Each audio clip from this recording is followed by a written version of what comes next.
This is your Wednesday Daily Delivery. I am Michael Rand. So much to talk about today. We'll get to Damian Lillard, 55 points in a playoff loss to Denver. I want to use that in a couple of different contexts, including something I'd like to see with the Timberwolves in a little bit here.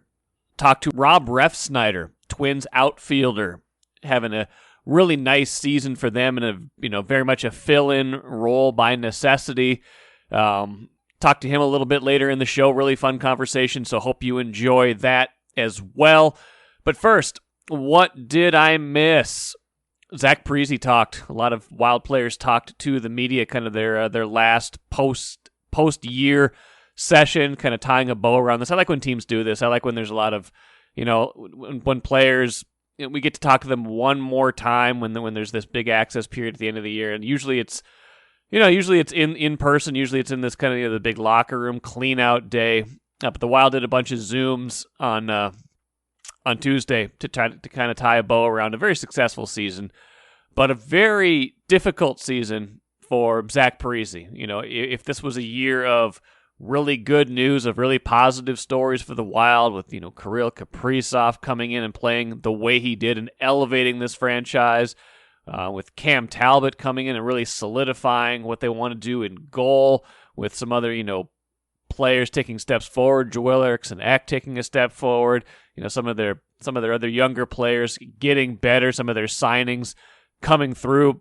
Zach Parise, this was probably is not even the right word. This was definitely the most trying season of his career. Remember, he got benched for a game earlier in the year after a lapse during the game. Cost the Wild a game.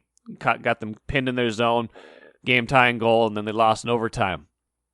Scratched a whole bunch down the stretch. The only game he played down the stretch was the one where Wild didn't really care because the season was basically done. The seeding was all determined, so it was the last game of the regular season. Other than that, he had sat quite a bit down the stretch, watched from the press box, watched all three of the first three playoff games from the press box as well. Then comes in, does well in the playoffs. We've talked about this before, but game 4, he does okay. The Wild still lose. Game 5 has a huge goal in that win. Game 6 has a huge assist in that win. And then Game 7, not his fault. He had a goal in that game, even though they lost 6-2. Now, some of the possession metrics that you look at, some of the more advanced stats say Zach Parise still did not play well in the playoffs. And maybe that's never quite been 100% of his game, but it does suggest that he, some of what was going on this year with him not playing as much was warranted, because it was kind of a continuation of how he'd played. But you cannot deny the production at the same time. He had meaningful points in games 5, 6, and 7 for a team that was really struggling to score. So, what do you do? What does the Wild do? Zach Parise didn't quite spell out exactly what's going to happen, but he had some interesting comments after this season in Tuesday's session. I want to play a string of them for you right now, answers prompted by questions from both Michael Russo, who used to work for the Star Tribune, now with The Athletic, and now Sarah McClellan, also the Star Tribune's Wild beat writer. There's maybe 4 or 5 questions that comprise these answers that basically get you to the point where Zach Parise is saying, I'm under contract, I expect to be here, I'd love to come back with a clean slate and try to win a spot, but also you can kind of read between the lines and how disappointing this season was for him. No, I don't have a better feeling about what went down, but again, I think it's best for those conversations to stay in that room. I can play the game, that's not a doubt in my mind. There's not a doubt in my mind on that. So, it was I guess a different year from that I've ever had from that standpoint. But I'm again, there's never been any doubt in my mind that I can play the game and be productive and contribute to this team and help this team win. The hardest part, I think the hardest part is watching your teammates play, not practicing on a line consistently. But I think watching them play in the playoffs for those first 3 games was brutal. You play the game, and you start each season so excited about the season, but with the prospect of playoffs and playing in playoffs, and then when you have to watch your team play, that's tough. That was hard. As far as the communication, I don't know where it went south, to be honest. I'm not sure. Like I said, I mean, I've got the term left on the deal, and I plan on being here in training camp next year, and I haven't been told otherwise. So that's right now. That's my intention, and I don't want to speculate any other way, and I don't want to cause any speculation any other way either. Parise was asked in various forums, do you think you might get traded? Do you want to be traded? How can you kind of resolve what's going on here? He more or less took the high road. You can kind of read between the lines, and he didn't want to get into what was said in his exit interview with management on Tuesday. That happened right before his media session. Basically saying all the right things, but you still do get the sense that there could be more to come in this story. Could be more comments from Zach Parise at some point if and when this doesn't get resolved in some kind of meaningful way. So this is going to be one of the big offseason stories for the Wild, no doubt about it. The other big one, probably expansion, in tandem with, can they keep a lot of their free agents happy, restricted free agents, because they got a lot of good ones. But expansion, I think Matt Dumba touched on that. That's a player they could risk losing, just the way their contracts are structured, the way, with the way everything shakes out. He could be the odd man out. Not a guy you want to lose if you're the Wild, but he could be the odd man out with Seattle coming into expansion and the number of players you can protect. So a lot of old contracts kind of coming back to bite the Wild still. Not a surprise, but that's kind of the way they're living right now. It's going to be a tricky offseason for Bill Guerin to navigate. Matt Dumba part of it, Zach Parise probably front and center in the very middle of it, just like he has been for quite some time with this organization. I'm Nyla Jean Myers, Senior Assistant Sports Editor at the Star Tribune. Thank you for listening to Strip Sports Daily Delivery. This work is made possible by our Star Tribune subscribers. For unlimited access to the articles mentioned in this podcast and our coverage of Minnesota sports from pros to preps, go to startribune.com/subscribe. Really excited to be joined today by Rob Refsnyder on Daily Delivery. Rob, how are you doing today? Good. Yeah, we were just talking about dad duty, so I'm on dad duty right now. I hear you. I don't know if I fully told you my circumstances, but I have a 7-year-old, a 4-year-old. Both of those are girls, and then a 1-year-old boy. And you are brand new to the dad game, right? Yeah, it sounds like a full house over there for you. Yeah, my son's about 2 months, give or take a couple weeks, but yeah, it's the best thing for sure that's happened to me. How is dad life? I was going to ask you about it, but we're already talking about it. So how do you feel like that has changed your experience? Because I always tell people going from 0 to 1 is the hardest. I don't mean to break that to you right now, because I think that's you're in that right now, but it's a whole lifestyle change, right? Yeah, for sure. My wife and I have been married for about 5 years, so so it's a complete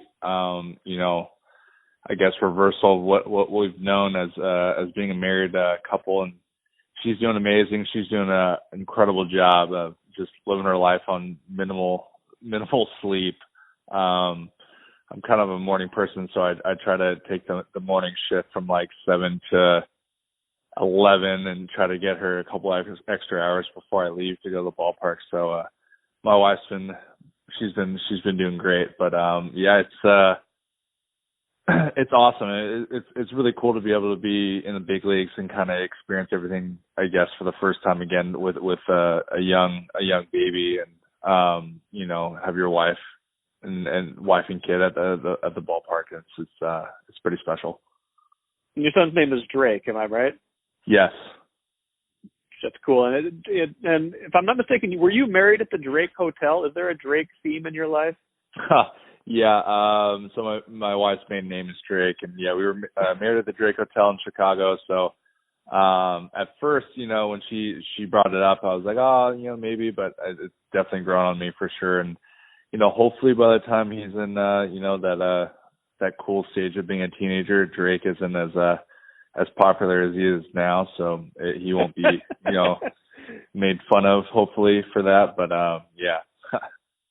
It's a good solid name. I like it. Don't worry about it. And yeah, Drake's not going to be that popular when he's 15 and stuff like that. So I got a feeling. We never know. You're doing all this, and you've been on fire with the Twins, at least in the early going here. I see the legend of Rob Refsnyder tweeted a lot. Try to explain that in your own words. What is the legend of you? Honestly, it's just as a whole, we need to get hot here as a team. Obviously, a lot of injuries and starting off a little bit slow. People, I guess, kind of lose the sight of like a lot of misfortune with extra inning games and things like that. It could be a completely different season, but obviously no excuses. We got some work to do, and that's kind of where we're at, just trying to win series and play good baseball. And honestly, I think we're right on the cusp of that. Nelson just came back from, not playing for a little bit. And some guys are starting to swing the bat pretty well, and guys are starting to pitch well. And I think guys are starting to, figure out the roles in the bullpen and the bench and things like that. So I think, obviously, some poor baseball and some bad luck, but hopefully that can start, I guess, changing here soon. You played a role, though. I mean, you came out and you had a bunch of games where you were a major contributor. How has that felt? Especially you start the year, you're not on the big league club. You're with St. Paul, and you're trying to work your way back up here. How does it feel to contribute so soon and in a meaningful way? Yeah, I mean, obviously you try to play cool and things like that, but it would be really cliche for me not to say like it's nice kind of stepping into a role and playing well and the team starts winning and things like that. But I guess you just try to prepare as much as possible. Obviously, center field is is Buck's position, and I'm excited. I can kind of just hold down the position until he's healthy, and I know I just got a progress from the training staff that he's getting here soon, and he's running, and hopefully some rehab games here soon. Get Buck, who's having a pretty special start to the season, get him back here soon, and I think guys are really excited for that. So it's obviously nice to step in and contribute right away. I would be lying to say if that wasn't pretty special for me. You came up with the Yankees organization, right? And what's that like? I mean, pressure-wise, or just organization-wise, when you not only when you play well in the minor leagues and people start to recognize you as a prospect, when you're a Yankees prospect, what's that level of kind of anticipation like as a young player? Yeah, to be honest, I was never really a prospect in the sense of like a top prospect kind of thing. It was more of like I was kind of coming through the system, and they had me play second base, and obviously there was a little bit of a need there at middle infield and things like that. So I kind of got, I guess, thrust upon that spotlight of a younger player maybe come through the system, and there was a bunch of really, really amazing players behind me. So I guess I was one of the first few to kind of dip their toes in maybe the new players coming in. The Yankees had such a great generation of amazing veterans and things like that. So I was never really a prospect kind of thing. I was kind of flew under the radar, and then it's more of like I guess right time, right place, right time kind of thing. Uh-huh. So yeah, obviously the Yankees, the fan base is incredible, and the recognition and things like that. It's just it's the New York Yankees, and I guess like the Boston Red Sox, Dodgers kind of thing. So things are always, I guess, a little bit blown out of proportion. is the best way to put it. The microscope, I imagine, is fairly significant. Even if, like you said, you weren't, a top prospect. Once you get to the big league club, I imagine there's, the day in and day out is a lot to handle. Yeah, I'm sure you're familiar with it. I mean, the daily media and the fan base, it's pretty intense in a good way. I guess how I like to put it. Now, you played with a lot of different organizations. You sign with the Twins, in the off season. When you get to be, I think, are you 30 now? Is that correct? Yeah.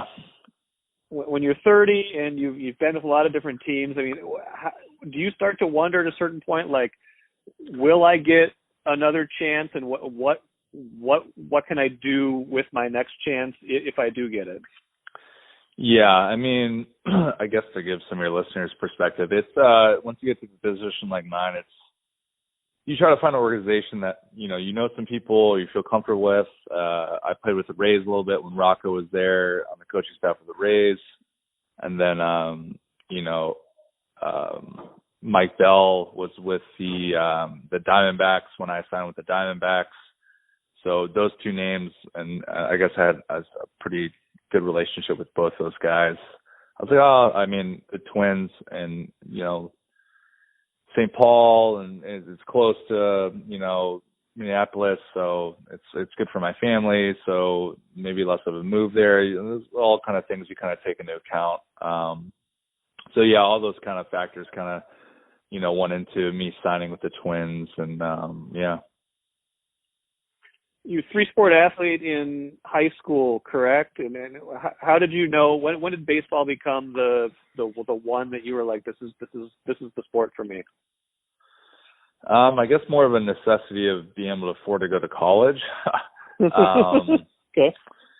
Obviously during the 2008, I was the 2008-09 kind of financial crisis. Some families were hit harder than others. My sister went to a really nice school. Tuition was kind of expensive. So, obviously I wanted to play a sport in college, and I think baseball gave me the best opportunity to come in, give my family a little bit of a financial break to go to school. So, I loved baseball and things like that. I never really knew if it was going to be something I could do professionally, just because, Yeah. I guess I had a good, perspective on everything that, it's such a crapshoot, right? Like, yeah, you can always say that you're maybe good enough, but you never really know until you start competing and things like that. So, just give my family a nice financial break to go to school. And, I guess, I got fortunate, with playing right away at University of Arizona. Was a different sport a first love? And I know you played football. I guess growing up, was there something that you were like, this is my first love as a sport? Yeah, my dad played basketball at Muhlenberg College in Pennsylvania, and I love basketball. Basketball is probably my favorite sport. I was a big Lakers fan. Grew up in Southern California, so I loved going to the basketball games. But then I started competing at kind of a higher level in high school, and I was like, man, I'm not nowhere even close. Like, I should probably be the water boy or the towel guy. Like, I can't compete with these guys. And then I played football in high school. I started getting some looks in football, but I was like, baseball probably be the best opportunity to get some money and kind of, I guess, go to a university that I guess was interesting to me.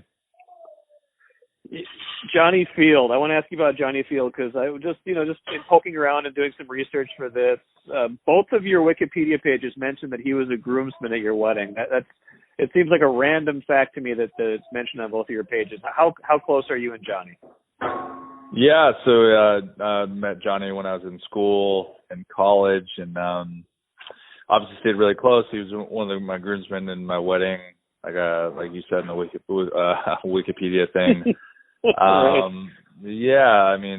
And then we played together with the Rays, which is pretty special. Be able to play with one of your best friends. Obviously, he had I think it was maybe 2018 or 19 he played for the Twins. Yep. Yeah, and he's still playing baseball right now, I know. And yeah, obviously we're super close, and yeah, we still keep in contact to this day for sure. That's cool.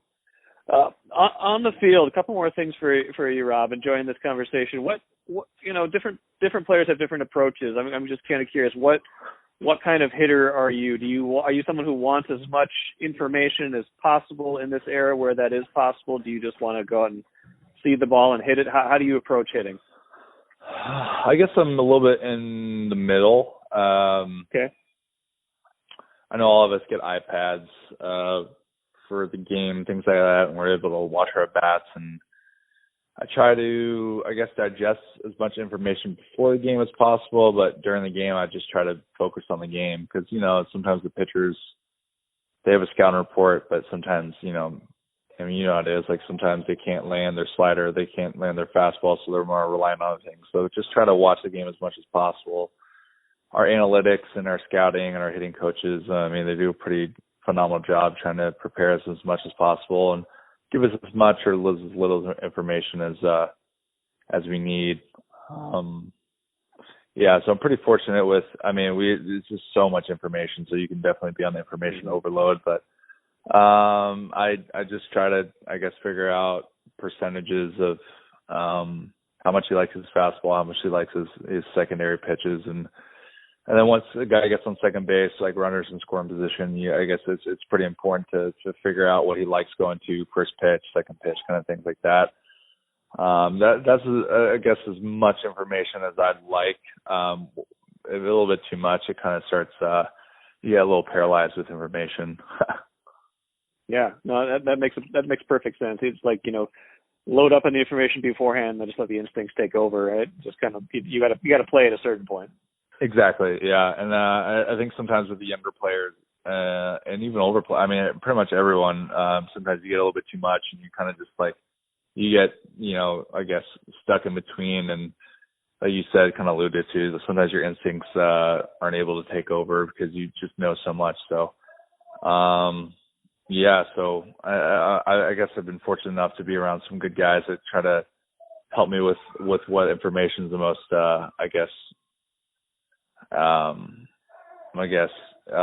important for that day. Yeah, that makes sense. Last thing, you're becoming a little bit of a target field fan favorite. What does that feel like, especially now that there's actually, starting with this year, more, attendance is ramping up again, and you can actually kind of feel that a little bit. Yeah, it's great to have fans. We're starting to play some winning baseball, which is important, but I guess I don't know if the fans can feel that. I guess how appreciative I am of the opportunity, and I guess how hard I've worked and working with the coaching staff, and I definitely don't take it for granted. I guess I'm always kind of proud of myself on being a little bit more of a blue collar kind of person. Obviously, I've been more of a journeyman, kind of up and down the past couple of years, so. I'm not taking anything for granted. It's a great, I guess, special moment for my family and especially with a 2-month-old and things like that. So, super fortunate every time I feel like I'm in the lineup and I play as hard as I can. And it's nice having Rocco as my manager, I guess, having that relationship from Tampa and just, I guess, a little bit more of a cerebral player and things like that. So, I don't know if fans can feel that, but it's nice. I feel like it's obviously nice playing well, and I think it's easier rooting for somebody who's playing well. But yeah, the fans have been great to me, so I'm super appreciative. I know my family is too. Awesome, Rob. Hey, I appreciate your time. Get some sleep. You're up around the time that this podcast goes up, so have a listen. Encourage everybody else to listen, and I certainly appreciate your time today. All right? Yeah, no problem. Thanks for having me.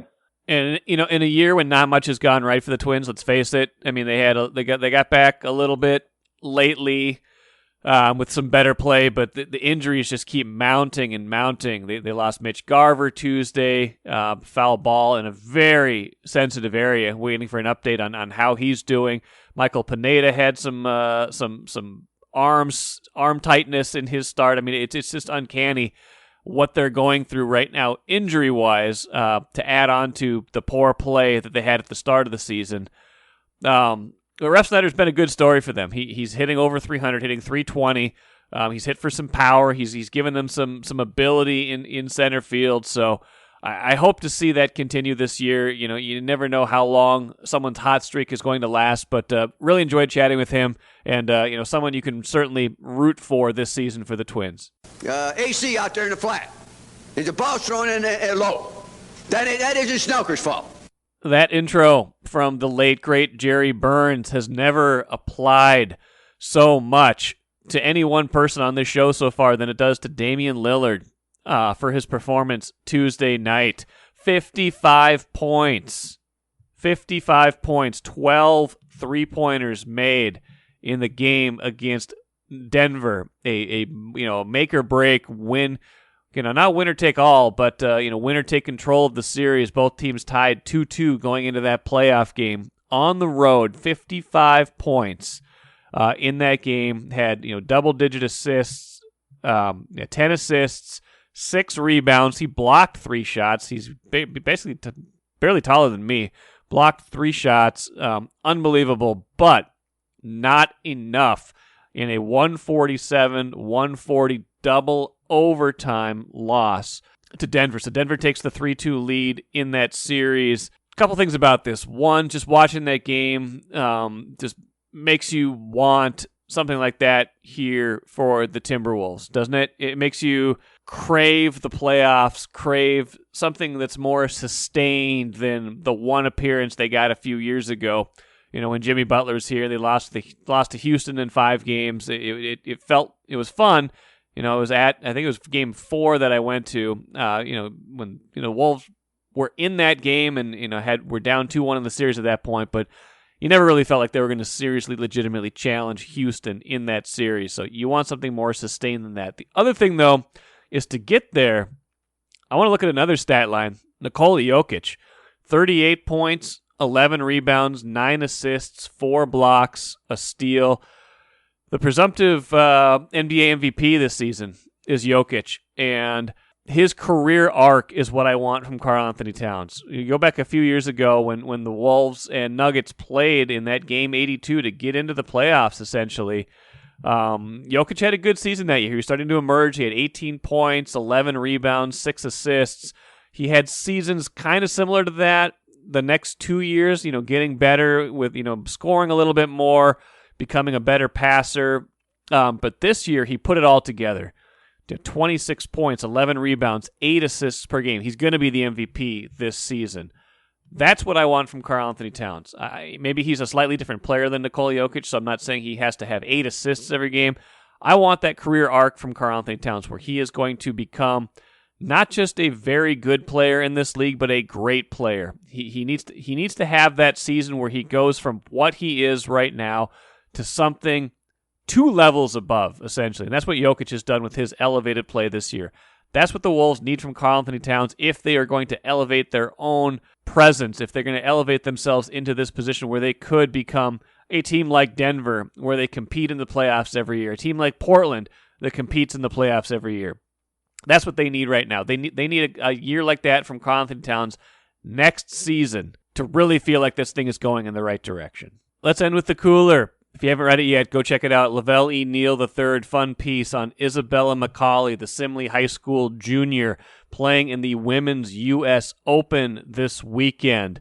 Yeah, cool stuff. Read that, Star Tribune, startribune.com. Really enjoyed reading that. Good stuff from Lavelle.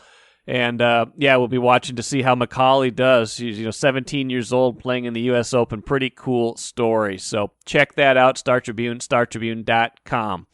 Be back at it on Thursday. I believe I'll be joined by Marcus Fuller tomorrow to talk some Gophers men's basketball recruiting, and hoping to have Tyler Dunn, a journalist I really enjoy, who's covered the Packers in the past, on Friday's show to talk a little Aaron Rodgers and all the other things that he wants to talk about. So good stuff coming up later this week. Thanks for joining me here today, and we'll catch you again on Thursday.